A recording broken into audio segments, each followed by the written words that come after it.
to now, a little bit south of Ohio, into Kentucky, Republican Senator Rand Paul. Senator Paul, welcome back to Meet the Press, sir. Thanks for having me. I looked at your campaign schedule. The last public event you had was on December 16th. That was in Nevada after the last debate. You haven't been to Iowa since, I believe, the 12th, New Hampshire before that. I have to ask, Senator, what's going on? 2 weeks off the campaign trail, are you still fully running?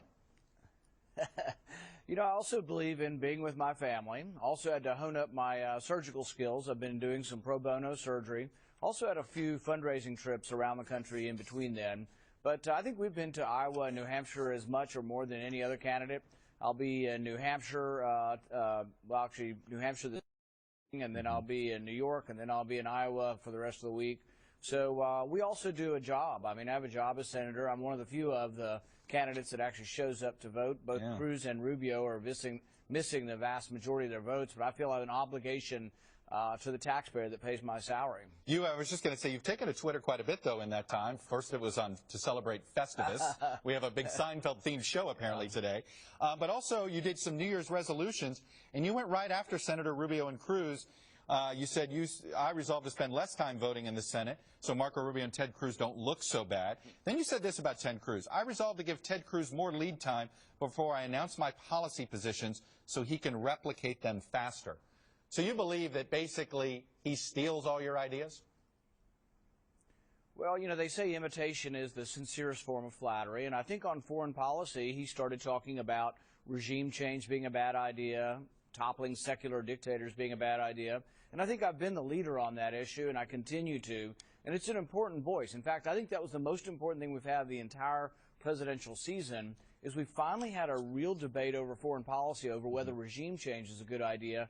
They need to have that on the Democrat side, too, because it turns out that probably the most likely candidate to take us back to war is Hillary Clinton, because she supports regime change as a good concept. You know, it's interesting, Senator, when I read what you say about ISIS and your strategy to take on ISIS, and I hear President Obama say what he says about ISIS, I don't see a lot of daylight between the two of you. Where am I wrong? Actually, the difference is that President Obama and Hillary Clinton both supported arming the Syrian rebels, the Islamic rebels against Assad. I wouldn't have done that. They also supported toppling Gaddafi in Libya. So really the interesting thing is while Obama gets blamed for not intervening enough, he's actually intervened quite a bit in the Middle East, and I think not to our benefit. And so I wouldn't arm the rebels in Syria. I wouldn't have toppled Gaddafi. And we continue to sell arms to Saudi Arabia, which continues to be sort of an arsonist in that region, fanning the flames. Right. You know, just yesterday executing a Shiite cleric, which I think is going to erupt into more problems in Saudi Arabia. So, no, I think my foreign policy is quite a bit different. I also don't believe in giving foreign aid to people who are our enemies and supplying weapons to the allies of al-Qaeda, as Obama has. Right. So really, I'm kind of the opposite. The interesting thing is the Grahams and the McCains have been on the same side as Obama. They just want more of what Obama's been doing. Let me ask you one more question about Ted Cruz. Do you think he deserves this reputation in the Senate that he's difficult to work with?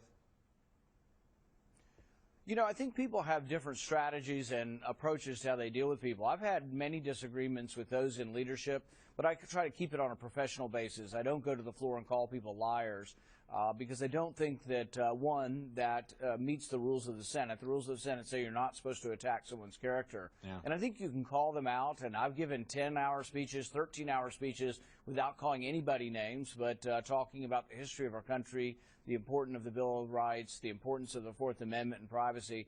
But I tend not to have the same strategy of attacking people personally. It hasn't done well for him in Washington. It may be rousing people, but ultimately I don't think that kind of personality would allow him to be the nominee. You know, you started this race as one of the front runners. A lot of people thought you were going to be one of the front runners at this point in time. You're not there right now. That doesn't mean you won't be at some point.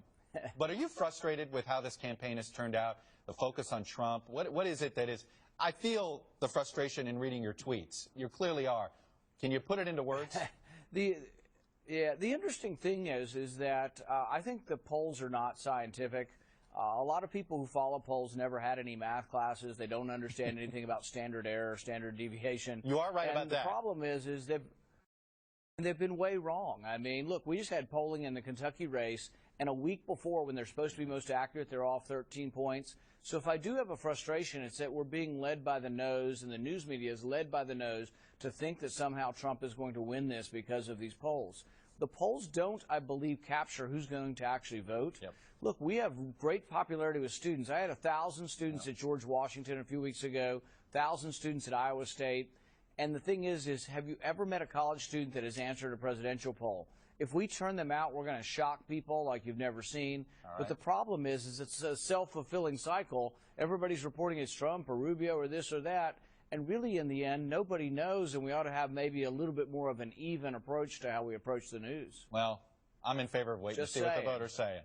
Fair enough. Senator Rand Paul, Happy New Year, sir. Stay safe on the trail. Happy New Year to you.